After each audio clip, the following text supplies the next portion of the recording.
how do I phrase this? It's a good game one for Boston's sake. A game one that I felt was kind of predictable in some ways.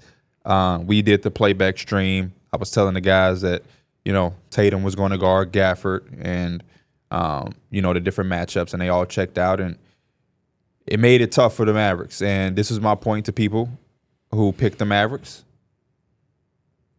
The Celtics are just the better team, and they've been the better team. They've been the best team in the NBA, and this is going to be one of those series that exposes all of that. And the other part that I was making, the other point that we talked about, I think a couple months ago, was that Tatum don't have to have like these crazy. I think I posed that question to y'all, like, how would y'all feel, or do y'all think that they can win a championship without Jason Tatum having to, do that, and what y'all think the conversations would be? I think we might have to start preparing ourselves for what is going to be discussed, or how people are going to try to use this against Tatum, because he had a game where he had 16 on 16 shots and didn't play bad, didn't play amazing. And Brown had 22 and had some outstanding blocks and defensive plays, but the rock star was really Kristaps Porzingis as far as showmanship, and that could be the reality of the series where Game 2, it could be Derek White making a bunch of corner threes, and now he's the rock star. And, Jason Tatum or Jaylen Brown may not have to have a 30 or 40-point game, they win. Me and D Mills, we was just, and you was right there too, but we was just surprised when Drew Holiday, I think it was in the third or maybe even fourth, he just backed down P.J. Washington and got him a bucket. And then I'm right with you, because anybody could take off at any given quarter, and that's what makes it just so hard to guard. But I think there's a lot of things that Dallas has to fix to be better in this game too. What's the first thing that you would? This is first play of the game, and this is the Al Horford dunk. Gafford tries to close out on Horford and just jumps. Stay on your feet. And that's not the only time he just jumped at the perimeter during the game, but it's like a lot of the defense is breaking down because it's just a mishaps on defense. Yeah, none of their centers did anything. And their center position was one of the best things in their first couple series. And in this one, they got neutralized. There were 0 lobs from the Dallas Mavericks in this one. When they threw like 40 throughout and 40 plus. And most of that, not most of that, but Jason Tatum gets a lot of credit there because him guarding that big man prevented all of that. Like you mentioned 16 points on 16 shots. I think he also had 6 turnovers on top of that. So statistically, it was not a good game, but I kind of walked away with it impressed with the Tatum game. I know that might seem crazy to people on Twitter who just look at Tatum and see that the box score ain't great, because there were times of frustration. I hit the group chat about few possessions that I was like, what is he doing? Stripped and losing the ball. But other than that, like him being able to guard that and prevent the lob was a great thing. And him rebounding as if he was a center was huge, because the Dallas Mavericks have been a team that kills the offensive glass. And that was not the case even when it was a 6'8", 6'9" guy playing the big man position. Also, there's a stat, and I'm happy that we get like a couple days in between, because now you got the advanced stats guys going in and getting like the. I was able to rewatch the game. Here's the stat from NBA University. Jason Tatum passed out of 61% of the drives last night. He only passed out on 25% of his drives all season long. So it was very apparent, if you watched the game, that anytime Jason Tatum started to drive, they collapse. And that's how you get to the point where you shoot 42 threes if you're the Boston Celtics, because when you collapse, it opens up the three-point shot. That's exactly what Joe Mazzulla wanted. And again, we mentioned the 6 turnovers for Jason Tatum, but I thought in that aspect of the game, he was phenomenal. That he didn't feel rushed.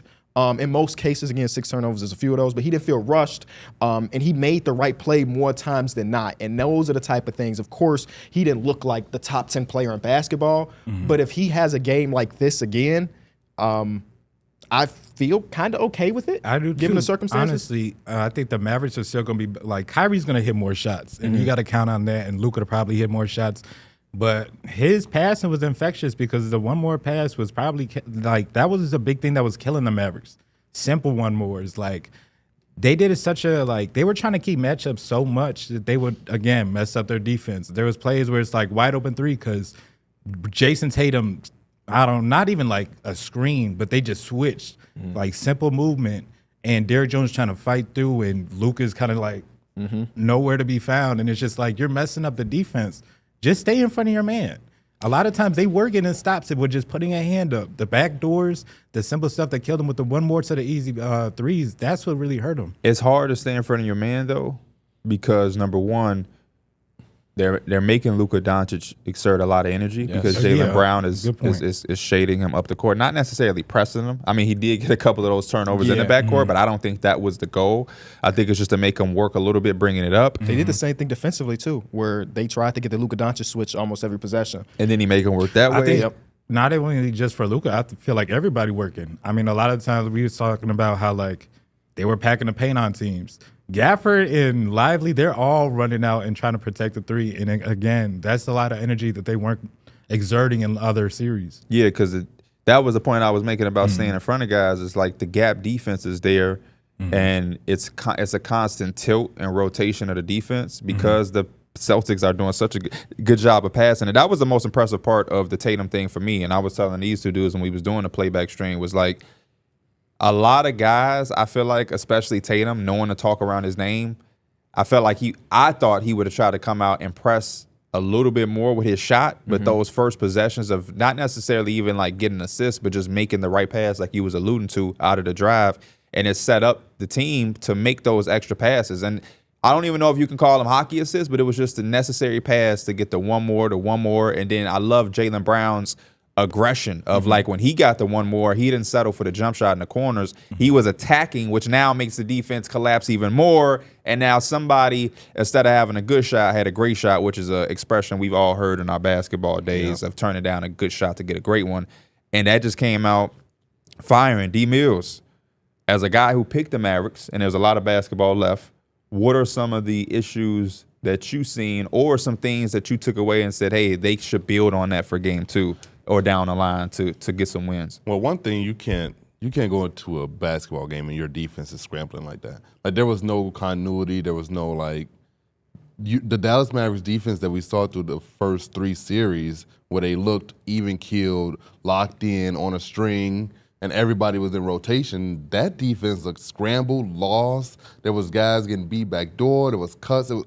And I'll give a lot of credit to the Boston Celtics on that just because they do play a 5-out offense, and the Dallas Mavericks haven't played anyone like that. So obviously game 1 is a big shock. Like you playing that heavy gap because you did it all season, and now you got to go back and you got to go to the drawing board. Thing for me is I think in some way, shape, or form, they got to find a way to just stay in front of guys. I know it's hard to say when you're playing against Brown and Tatum, obviously.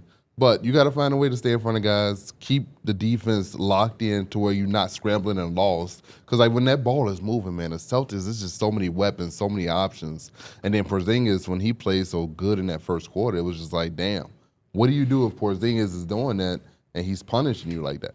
Like I know you said his way of punishing you isn't getting to the basket. He going to take his 15-foot jump shot, but when he making that, it ain't really nothing you could do. The deep threes is the ones that I can't really speak on. When he is hitting that shot, there's nothing to do. But when you have him at the nail or on the elbow and Josh Green is over him, that's an open he's jumper. Shooting. That's his punishment. That's how he punish you. Open jumper, because we all know or should know by now, at least people should know, but I guess people don't know. Porzingis is not going to take you to the block and drop step and dunk like Shaquille O'Neal. That's not what he's going to do. He's going to catch the ball at the elbow or at the top of the mid-range, right in front of the free throw line, and he's going to have Josh Green, Kyrie Irving, Jaden Hardy. Just too much switching. And he's going to shoot it. Yeah, there's a lot of switching that, like, when you're switching on, obviously I know as a defense, when a 7'3" dude is taking a 16-foot contested jumper, as a defense, you kind of say, we got to live with that.